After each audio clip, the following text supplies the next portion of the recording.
Brandon loved to camp. He went into the woods often. He was a man of science. He did not believe in ghosts. Ghost stories were just tales, silly things to scare children. He thought them amusing, nothing more. He planned a solo trip. The Appalachian Mountains called to him. He wanted the quiet.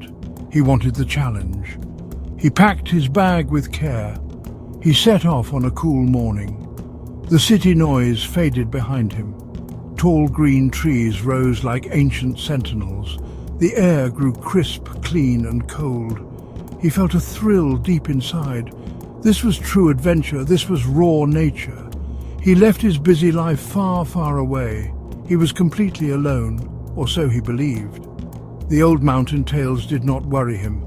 The local people had warned him. They spoke in hushed tones. They mentioned strange sounds in the pines. They talked about the whistler. Brandon just smiled politely. He thanked them for their concern. He trusted only what he could see, what he could touch with his own hands. He was not afraid of simple shadows or noises in the deep night. He found a perfect spot for his camp, deep within the quiet forest. Towering pine trees surrounded him. They seemed to watch his every move. He set up his small tent. He built a crackling fire. The sun began its slow descent. Darkness crept softly into the woods. He felt a sense of peace. He felt wonderfully content. The warnings were distant thoughts, easily dismissed. The first night passed quietly, only the familiar sounds of nature. Crickets chirped their nightly songs. A lone owl hooted softly in the distance.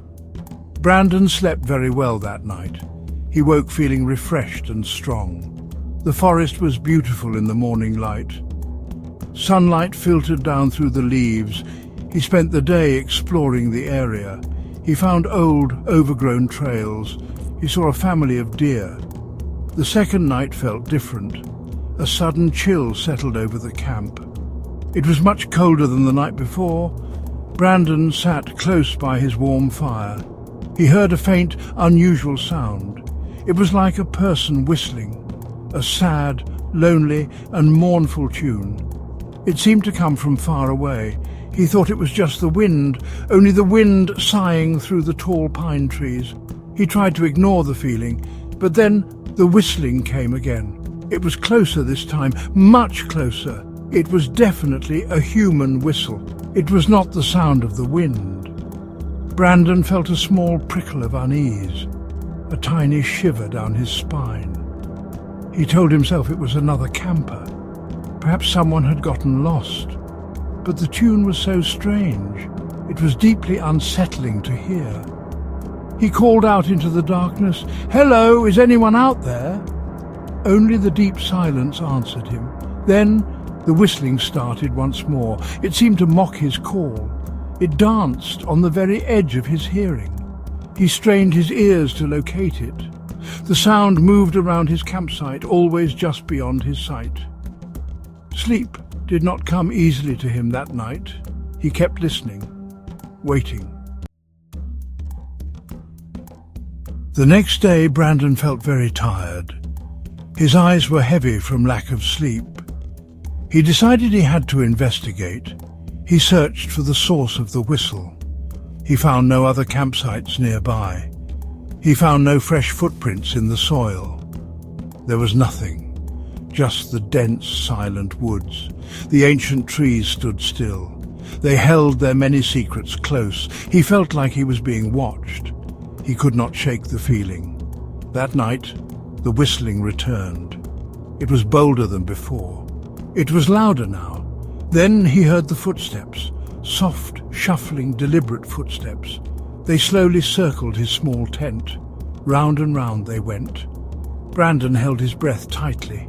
His heart pounded hard in his chest. He clutched his heavy flashlight. He was no longer a skeptic about everything. Fear was a cold, icy hand on his shoulder.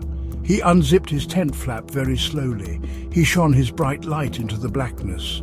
He saw nothing, just the dark shapes of the trees. But the footsteps continued their patrol, and the whistling went on and on. It was a mournful, sorrowful sound, a sound of deep, unending sadness. He felt a definite presence. Something was out there with him, something unseen, something very old. He suddenly remembered the local legends, the stories of the whistler in the pines. A lost soul forever wandering alone, forever calling out in the mountains, calling for something or for someone. Brandon had scoffed at these tales. Now he believed them. He believed every single word. The air grew heavy, almost thick. The forest seemed to press in on him. He was trapped. Driven by a primal fear, Brandon packed his things. He knew he had to leave. He stumbled blindly through the dark. The strange whistling followed close behind him. The unseen footsteps matched his hurried pace. He started to run. He did not know where he was going. He just knew he needed to escape.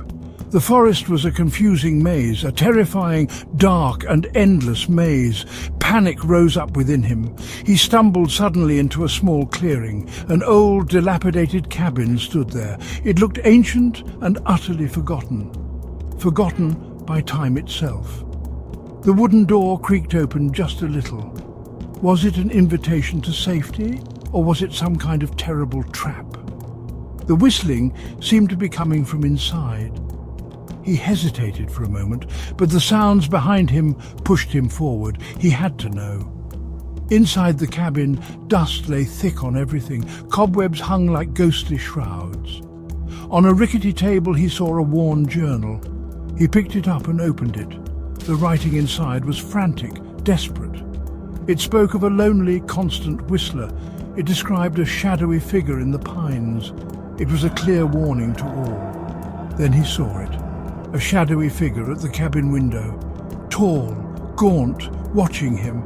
Brandon screamed a raw, terrified sound. He dropped the journal to the dusty floor. He fled from the horrible cabin. He ran and ran until he finally collapsed. When rescuers found him days later, he was incoherent. He spoke only of the terrible whistle, the soft footsteps, the dark figure. He never returned to the mountains. The legend of the whistler grew stronger. Campers still hear that mournful tune. They remember Brandon. They know some things are best left undisturbed.